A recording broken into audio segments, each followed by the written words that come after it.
नमस्कार मित्रांनो, वेगवेगळ्या प्रकारचे त्रास सहन केल्याशिवाय आयुष्यात यशस्वी होता येत नाही। खडतर वाट पार केल्याशिवाय आपल्याला यशाच्या शिखरापर्यंत पोहोचता येत नाही। प्रत्येकाच्या आयुष्यात चढ उतार असतात, अनेक संकट येतात, अडथळे येतात। त्या सर्वावर मात करत जो पुढे जात राहतो तो त्याच्या आयुष्यामध्ये यशस्वी होतो। ज्या लोकांना सगळंच काही ऐतं मिळालेलं असतं, कोणत्याही प्रकारचे कष्ट करायची गरज नसते, अशा लोकांना यश मिळतच असं नाही। आणि जरी ते यश मिळालं तरी सुद्धा त्याच्या पूर्वजांनी केलेल्या कष्टांच्यामुळं, त्याच्या पूर्वजांनी निर्माण केलेल्या त्या सर्व सुविधांमुळं त्याचं यश हे नेहमी झाकोळलं जातं। शून्यातून विश्व निर्माण करणाऱ्याला प्रत्येक गोष्ट ही मिळवायची असते, तर ज्याच्याकडे सगळं काही असतं त्याला मिळवण्यासारखं काही राहिलेलंच नसतं, त्याने फक्त त्याचा उपभोग घ्यायचा असतो। उपभोग घेणाऱ्या लोकांचं आयुष्य हे यशस्वी आयुष्य म्हणून कधी धरलं जात नाही। त्यामुळं आपल्याला जे संकट येतात, आपल्याला ज्या अडचणी येतात, आपण जे काही सहन करत असतो आयुष्यामध्ये, त्या गोष्टींच्या मध्ये खचून न जाता प्रत्येक गोष्टीचा मुकाबला करणं, प्रत्येक गोष्टीला तोंड देणं, प्रत्येक संकटावर मात करण्याचा प्रयत्न करणं आणि त्याच्यातून यशस्वी होणं हे दिमागदार असतं, उठावदार असतं आणि ते इतरांच्या नजरेत भरणारं देखील असतं। अर्थात कोणतीही गोष्ट जगाला कळावी, जगाच्या नजरेत भरावी म्हणून करणं हेच मुळात चूक आहे। आपली स्पर्धा ही नेहमी आपल्याशी राहिली पाहिजे। आपल्याला पुढे जायचंय हा आपल्या मनाचा निर्धार पाहिजे। आपण जे काही करायचं ते आपल्या हिमतीवर करायचं अशी जिद्द मनात बाळगली पाहिजे। तसं जर आपण करायचा प्रयत्न केला तर आपल्या आयुष्यामध्ये आपण यशस्वी होऊ शकतो। शिवाजी महाराजांचं उदाहरण मी अनेक वेळा देतो की शिवाजी महाराज हे सुद्धा एका सरदार पुत्राच्या पोटी जन्माला आले। त्यावेळेस हजारो असे सरदार पुत्र जन्मले, मात्र छत्रपती शिवाजी महाराजांचा अलौकिक इतिहास आज प्रत्येकाला अभिमानाचा बिंदू असा वाटतो। ते आपलं प्रेरणास्रोत ठरतं, तो आपल्या अस्मितेचं केंद्र बनतो। मात्र इतर सरदार पुत्रांची नावं आपल्याला माहित देखील नाही। असं घडण्याचं कारण हेच आहे की जे स्वराज्य अस्तित्वात नव्हतं, जे काहीच नव्हतं, ते त्यांनी प्राप्त करायचा प्रयत्न केला, ते त्यांनी यशस्वी प्रयत्न केला, स्वराज्याची स्थापना केली, इथल्या रयतेच्या कल्याणाचं राज्य त्यांनी राबवायचा प्रयत्न केला। असं अलौकिक कार्य असल्यानंतर त्या व्यक्तीचं चरित्र हे इतरांना प्रेरणादायी निश्चितच ठरतं। आपल्यालाही तसं काही करायचं असेल, आयुष्यामध्ये काही बनायचं असेल, घडायचं असेल, तर आपल्याकडे आत्ता जे आहे त्याच्यापेक्षा अलौकिक असं काही, वेगळं असं काही मिळवायचा प्रयत्न आपण करायला पाहिजे। हे करत असताना येणाऱ्या संकटांना कधी खचायचं नसतं।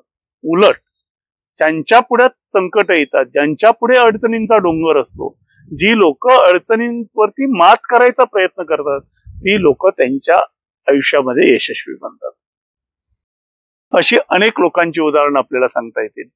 अनेक लोकांचं चरित्र वाचल्यानंतर, यशस्वी लोकांचं चरित्र वाचल्यानंतर आपल्याला असं लक्षात येईल की या लोकांनी आयुष्यामध्ये किती कणखर पद्धतीनं संकटाचा सामना केलेला आहे आणि आयुष्यात पुढे जाण्यासाठी त्यांनी किती कष्ट झेललेले आहेत। हे जर आपल्याला समजून घ्यायचं असेल तर एक साधीशी छोटीशी गोष्ट आहे। एक चौथीतला मुलगा होता। हा पिंटू नावाचा मुलगा शाळेमध्ये दररोज नेहमी जायचा, खूप छान अभ्यास करायचा, वर्गात नेहमी पहिला यायचा। असा हा चिंटू त्यावेळेस चौथीला स्कॉलरशिपची परीक्षा होती आणि चौथीच्या स्कॉलरशिपच्या परीक्षेला जात असताना त्याच्या रिक्षाला ऍक्सिडेंट झाला, अपघात झाला। त्या अपघातामध्ये नेमकं याच्याच बाजूला दुसऱ्या वाहनाचा धक्का बसला आणि याच्या पायाला चांगलीच जखम झाली, ज्या वेदना घेऊन तो स्कॉलरशिपच्या परीक्षेला गेला। एकीकडे पायात होणाऱ्या भरपूर वेदना आणि दुसरीकडे स्कॉलरशिपची महत्वाची परीक्षा। या सगळ्यात बंधात अडकलेल्या मुलानं, पिंटूनं आपल्याला परीक्षा द्यायचीच असा आग्रह धरला आणि तो पिंट्या नावाचा किंवा पिंटू नावाचा मुलगा हा त्या परीक्षेला बसला। मात्र वेदना इतक्या तीव्र होत्या की परीक्षेचा निकाल ज्यावेळेस आला त्यावेळेस त्याच्या असं लक्षात आलं की आपण स्कॉलरशिपला खूप खालच्या गुणांनी पास झालेलो आहोत, आपल्या वरती वर्गातली खूप मुलं आहेत। तो खूप नाराज झाला, खूप रडला। आई वडिलांना कळेना की याला कसं समजावून सांगावं। शेवटी आई वडिलांनी निर्णय घेतला की त्याच्या आजोबाकडे, जे IAS ऑफिसर होते, आता सेवानिवृत्त झालेले होते आणि गावी छानपैकी ते राहत होते, त्यांच्याकडे जर याला सोडलं तर त्यांची याची गट्टी जमते चांगली आणि तो तिथे हे सगळं जे काही आहे ते विसरू शकेल. दुसऱ्याच दिवशी ते गाडी काढतात, याला गावाकडे नेतात. आजी आजोबाकडे हा राहायला खुश होतो. थोडस दुःखाची तीव्रता जागा सोडल्यामुळे, गाव सोडल्यामुळे कमी होते आणि तो आजी आजोबांच्या बरोबर हळूहळू मिसळू लागतो. दुसऱ्या दिवशी आजोबा बाजारात जायला निघतात, त्यावेळेस हा म्हणतो मी पण येतो आजोबा तुमच्याबरोबर. हा आजोबांच्या बरोबर बाजारात जायला निघतो. त्यावेळेस त्याचं असं लक्षात येतं की गावातले अनेक लोक आजोबांना थांबून नमस्कार करत होते, अनेक जण आजोबांच्या पाया पडत होते. याचा अर्थ आपले आजोबा खूप मोठे कोणीतरी होते हे त्या बाल मनावरती एक बिंबवलं गेलं. सगळी भाजी वगैरे खरेदी करून झाली आणि आजोबा आणि नातू घरात आले. घरात आल्यानंतर या पिंटूने प्रश्न विचारला की आजोबा, मला पण तुमच्यासारखं कधी मोठं होता येणार? साधं बघा ना, स्कॉलरशिपच्या परीक्षेला मी जात असताना रिक्षाला अपघात झाला आणि मला स्कॉलरशिप मध्ये खूप कमी मार्क पडले. असं जर होत राहिलं तर मी माझ्या आयुष्यात कसा यशस्वी होणार? तुमच्यासारखा मोठा मी कसा होणार? त्याच्या बाल मनातल्या ह्या भावना होत्या, तो मुलगा व्यक्त करत होता. आजोबा म्हणले ठीक आहे, तुला मोठं होता येईल, पण मोठं होण्यासाठी बरंच काही करावं लागतं. काय करावं लागेल? मी लगेच करायला तयार आहे.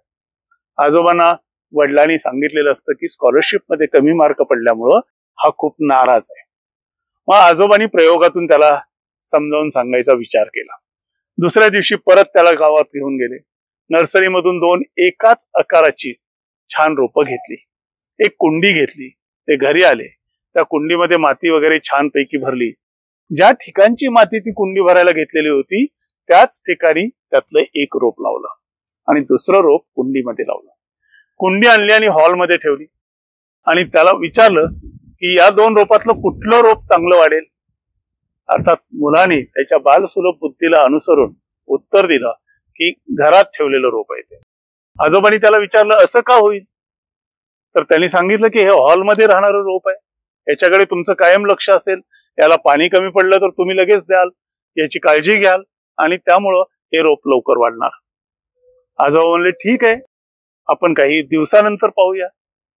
त्यानंतर सुट्ट्या संपतात, हा मुलगा जातो, प्रश्नही तिथेच राहतो, उत्तरही तिथेच राहतं.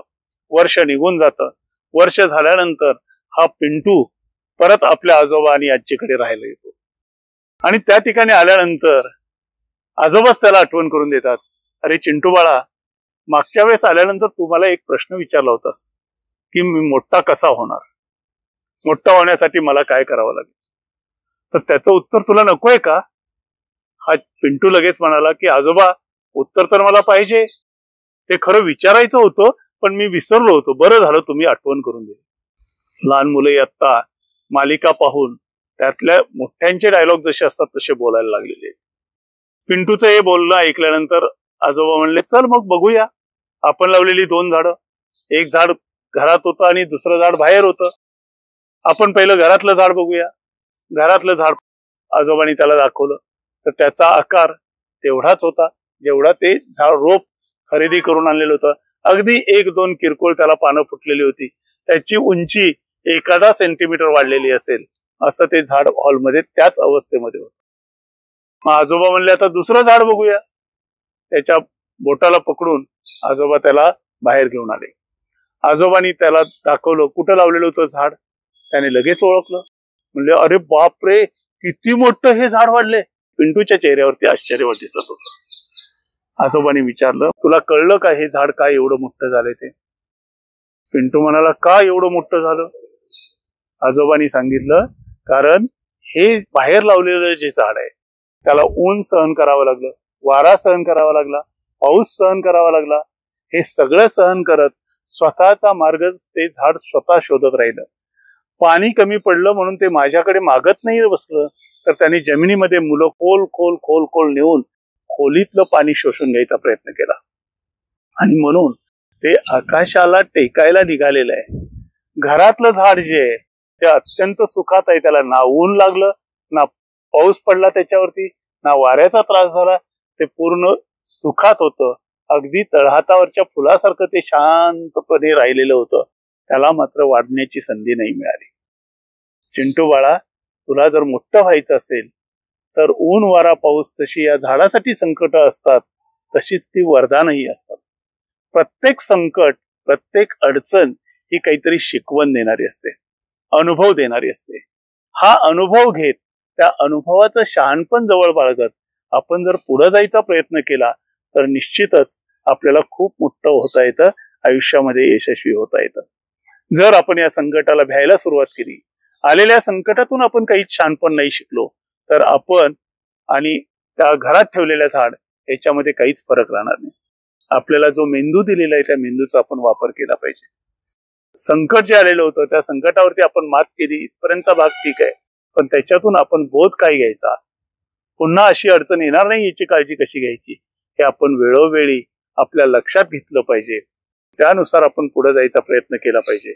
जर आपण सर्व संकटाचा सामना योग्य पद्धतीने करायला सुरुवात केली आणि संकटांना न घाबरता सामोरे जायला सुरुवात केली, संकट पाहिल्यानंतर रडायला नाही तर लढायला सुरुवात केली, तर आपण आयुष्यामध्ये निश्चितच यशस्वी होतो. हे तू कायमस्वरूपी लक्षात ठेव. एक स्कॉलरशिपची परीक्षा आपली अडचणीची ठरली, त्या स्कॉलरशिपच्या परीक्षेत उत्तम गुण नाहीत मिळाले, पण जीवनामध्ये तर पदोपदी परीक्षा आहे. त्या पदोपदी येणाऱ्या परीक्षेमध्ये आपण उत्तीर्ण कसं व्हायचं, चांगल्या गुणांनी उत्तीर्ण कसं व्हायचं याचा विचार बाळगला पाहिजे. एका परीक्षेतलं अपयश, त्या अपयशावरती जर आपण लढायला सुरुवात केली तर आपण आपल्या आयुष्यामध्ये कधीच यशस्वी होऊ शकत नाही. त्यामुळे त्या अपयशाचा विचार न करता आपण पुढे जायचा प्रयत्न केला पाहिजे, हे कायम लक्षात ठेव. एवढं बोलून आजोबांनी त्याच्या डोक्यावरून हात ठेवला आणि त्याला सांगितलं, एखाद्या कुठल्याही अडचणीच्या प्रसंगाला किंवा अपयशाला घाबरून जाऊ नकोस, पुढे जायचा प्रयत्न कर, तू माझ्यापेक्षा सुद्धा मोठा होशील. आणि आजोबांनी त्याला हळूच जवळ घेत घरामध्ये आणला. तर मित्रहो, आपणही आपल्या आयुष्यामध्ये हाच संदेश लक्षात ठेवला पाहिजे. अडचणीशी लढायला शिकलं पाहिजे, त्यातून बोध घ्यायला शिकलं पाहिजे, तर आपण आपल्या आयुष्यामध्ये 100% यशस्वी होऊ शकतो. धन्यवाद.